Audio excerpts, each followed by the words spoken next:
Olha, você se lembra que para a realização da Copa do Mundo no Brasil no ano passado, além da construção e da reforma de muitos estádios, outras obras emergenciais de entorno, para melhorar a ida e vinda dos torcedores e dos turistas aos estádios de futebol, foram feitas de maneira realmente emergenciais, muito rápidas, e nem sempre essas obras foram feitas com a devida segurança.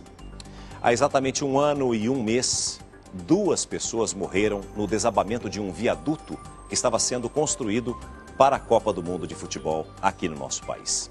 Já havia sido constatado um erro no cálculo de um dos pilares, mas mesmo assim, a obra continuou e já estava em fase final. Até agora, ninguém foi punido e os familiares das vítimas ainda aguardam uma indenização. Veja a reportagem de Samara Bastos.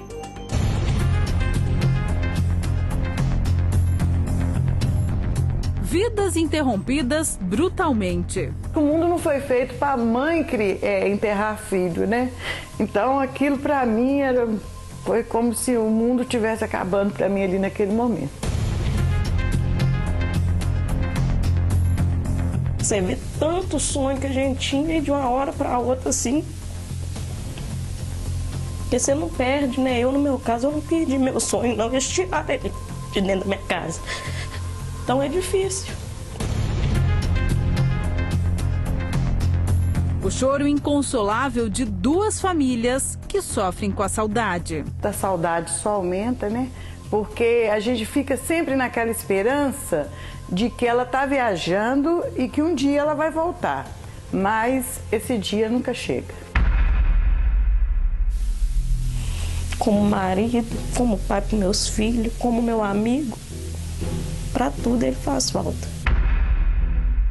Um amontoado de entulhos, 2 mortes, 23 feridos e mais de 1 ano à espera de justiça. Apesar do pouco caso deles, a gente não esqueceu e jamais vai esquecer do que aconteceu. Eu acho que tinha que ter a justiça. A justiça tem que ser feita.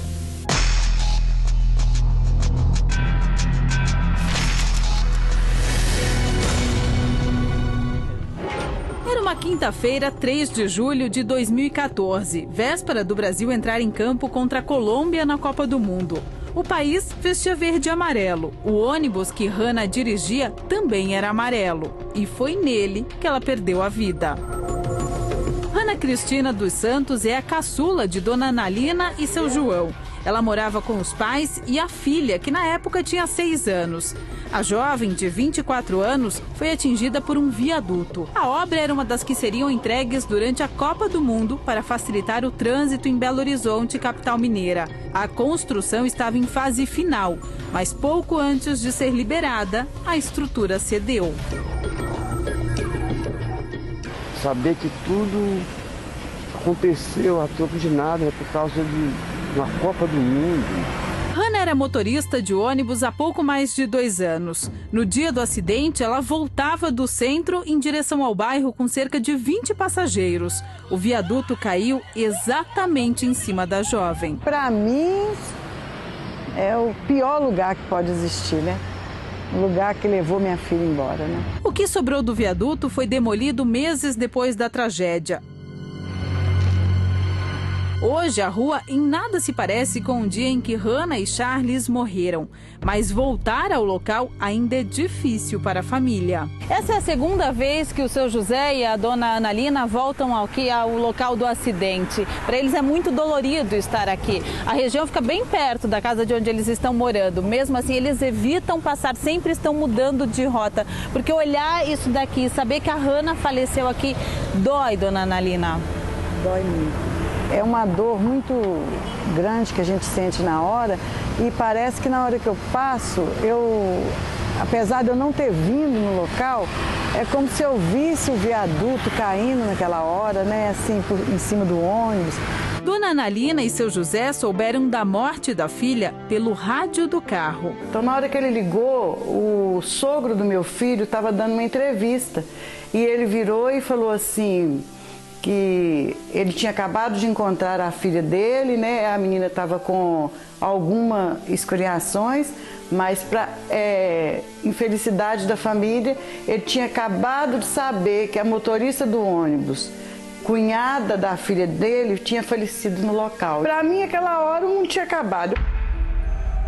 Charles Frederico Moreira do Nascimento era pedreiro e ia buscar a esposa no trabalho. Um caminho que ele não costumava fazer. Muito difícil ele ir ali. Nem para me buscar muitas vezes não ia, porque igual eu tô falando, eu ia de ônibus e voltava de ônibus. Tava mais fácil eu ter morrido ali, né, do que ele, porque aquilo ali era a minha rotina, eu passava ali. Cristilene chegou ao local do acidente por acaso. Como o marido não apareceu para buscá-la, resolveu voltar para casa. Aí naquele trem eu ia andando na peça, uma ambulância passando, aquela muvuca de gente, o trânsito já estava meio agarrado, já não estava coisa. Foi aí que eu fui andando e cheguei. Na hora que eu cheguei no lugar que eu vi o viaduto caído. Aí eu continuei ligando. Assim, ele deve estar agarrado aí para trás, eu vou avisar com ele. Tentar avisar ele que não vai ter como ele passar. E continuei ligando e nada dele atender. Ela só soube que Charles estava debaixo dos entulhos quando reconheceu a roda do carro na foto que estava no celular de um policial. Eu conheci a roda. Na hora que ele mostrou a foto, eu bati o olho na roda do carro. Então, esse é o carro do meu marido. Na hora ali, acabou tudo. Cristilene ficou mais de 10 horas ao lado dos entulhos. Ela tinha esperança de que o marido fosse retirado com vida. Eu achava que ele estava vivo o tempo todo. Portanto, que agora que não dá para ver mais, mas você pode ver, tinha ligação até 4, 5 horas da manhã, tinha ligação. Até a hora que puxou o carro, eu estava lá, mas depois não sei quem me tirou, não lembro. Eu sei que eles não deixaram eu ver. No laudo do Instituto de Criminalística, a queda aconteceu porque havia um erro no cálculo de um dos pilares de sustentação. Segundo o promotor que cuida do caso, esse erro já tinha sido percebido durante a execução do viaduto. A própria projetista retornou voluntariamente à SUDECAP para corrigir erros no projeto. E a partir de aí uma série de correções foram sendo feitas e a própria SUDECAP confessou que não tinha condições de fazer todas as correções a tempo. Gerou inclusive uma troca de e-mails, a diretora de projetos à época pedindo ajuda, dada a complexidade de elementos que ela teria para corrigir. A SUDECAP é a Superintendência de Desenvolvimento da capital e é responsável por executar e fiscalizar as obras públicas. A SUDECAP ela encerrou um contrato de fiscalização das obras e ela não tinha pessoal suficiente para fazer essa fiscalização, mesmo porque Belo Horizonte naquele momento possuía pelo menos 200 obras em andamento. E o grupo de engenheiros da SUDECAP é extremamente reduzido, né? O que justificaria a contratação em obras mais importantes como essa de uma fiscalização para fazer o acompanhamento.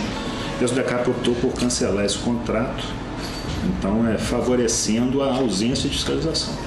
Para o promotor, a falta de fiscalização foi um fator decisivo para a tragédia. Em depoimento, um dos pedreiros disse que durante a retirada das escoras da estrutura, ouviu estralos diferentes no viaduto. Ele comunicou ao engenheiro responsável, que mesmo assim mandou seguir com os trabalhos. Durante a execução, a obra mostra sinais de que a construção está errada. E o momento, vamos dizer assim, culminante desse processo é o momento de retirada do escoramento. Neste momento, vários funcionários da empresa alertaram os responsáveis de que o viaduto estava com graves problemas estruturais. Chegaram a dizer que o viaduto iria cair. E ainda assim o escoramento foi retirado. Agora, por quê? Por que eles fizeram isso? Se eles fizeram isso, eles sabiam que algo iria acontecer.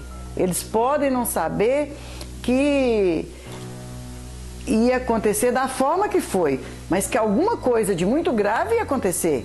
11 pessoas foram denunciadas pelo Ministério Público, entre eles diretores das duas empresas responsáveis pela construção do viaduto, a construtora Covan e a Consol Engenharia, além do ex-secretário de Obras de Belo Horizonte e engenheiros da SUDECAP. Todos podem responder pelo crime de desabamento qualificado por mortes e lesões corporais.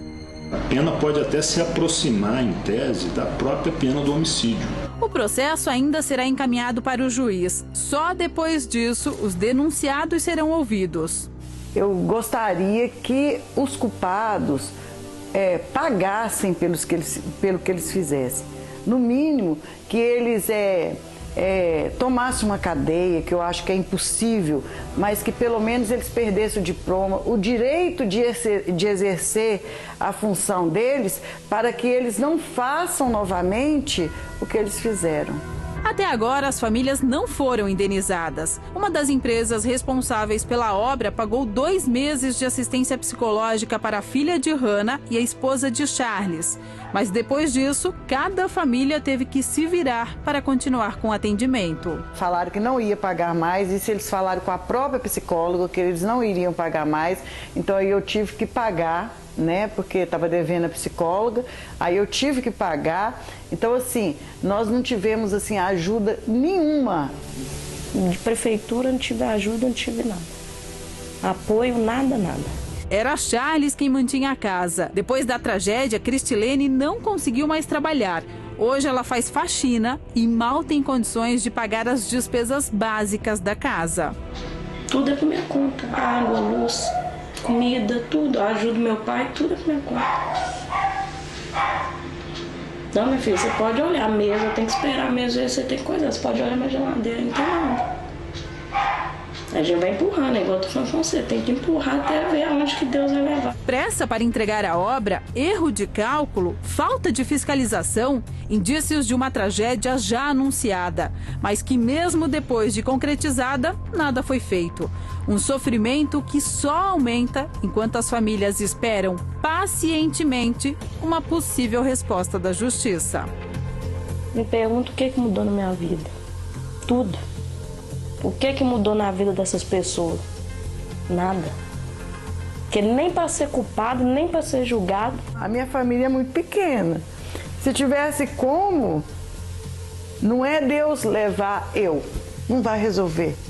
Que Deus, então, pegasse a minha família, que é tão pequena, e levasse todos nós de uma vez para a gente ficar junto com ela. E eu acho que seria a solução. Mas não é a gente que escolhe, né?